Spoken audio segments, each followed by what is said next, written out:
Today, we're going to be talking about some of the things that I do on a regular basis as a group practice owner. So I'm going to tell you some of my process on how I ensure the practice is running the way that it needs to be. So first and foremost, every single day, I look at our finances.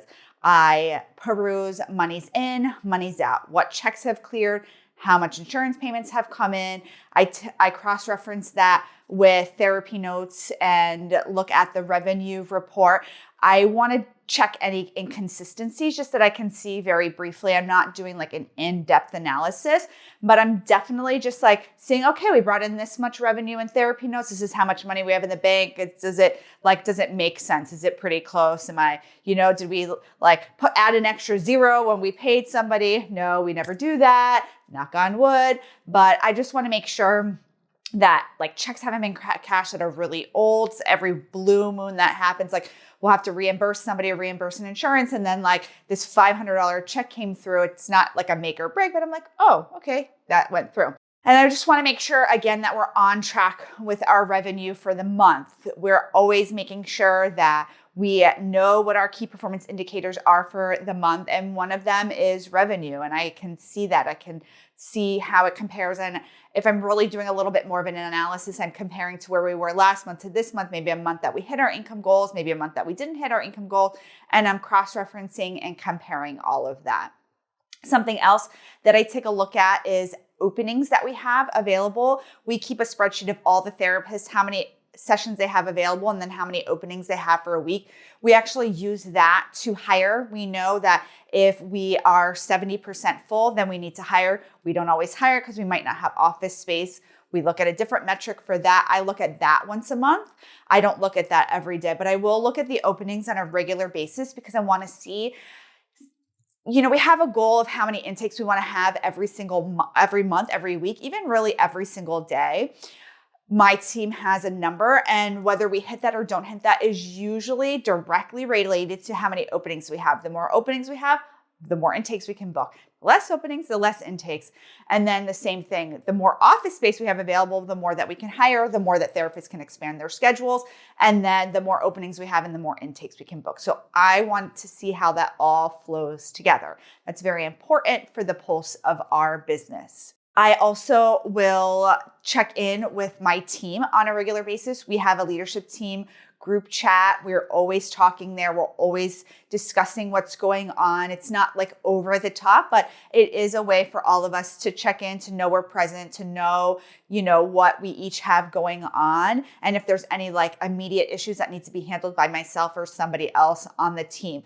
And so if you do have a leadership team, have some kind of way that you can communicate in the immediacy for things that are going on. We try to shut that off on the weekends.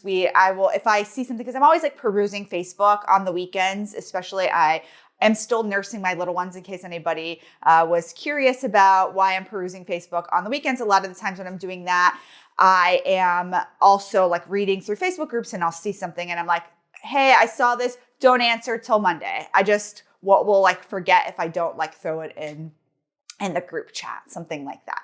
And so I think it's really important that there are some boundaries around that group chat, but that at the same time, it's very up to date with what is going on.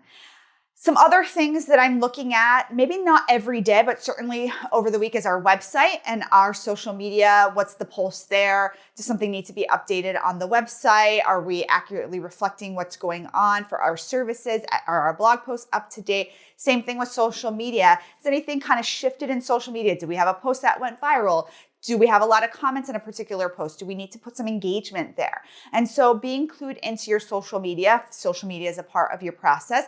I think that is a very important metric to take a look at and to be kind of clued in. Social media is something that you want to step into and be a part of that conversation. It's not something you just statically look at. This is a very dynamic process. I wish all of our posts went viral. I wish we went viral more often, but if something does get a lot of traction, we want to capitalize on that. So staying clued in. So I think a big part of my role as the group practice owner is just to be clued in to the different facets of the practice. So knowing clinically what's going on with the team and getting a pulse from the clinical director, from the sales team and our intake coordinators, knowing where we're at with intakes, where we're at with openings, and if we're seeing any roadblocks there. And then looking at the finances. Those are really the three big parts of our practice and most practices. So really being clued into that. I'm going to tell you one other thing that I do on a regular basis, but first I want to thank our sponsor, TherapyNotes, who helps me so much in keeping track of all the things that I have going on in my practice. I really do utilize TherapyNotes to its full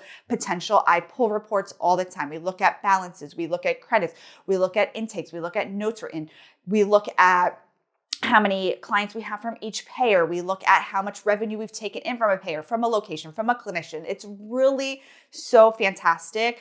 I love TherapyNotes, especially for the group practice. So if you're thinking about starting a group practice, I want you to take a look at TherapyNotes. But even if you have a solo practice, they have all the functions there too. So I highly recommend TherapyNotes. So thank you to our sponsor. So one more thing that I do as the group practice owner is I really sit in my own intentions now as a group practice owner. A lot of people ask me, like, did you start out doing this? No, I did not. But now I'm much more purposeful about where our practice is going and what our practice is going to do.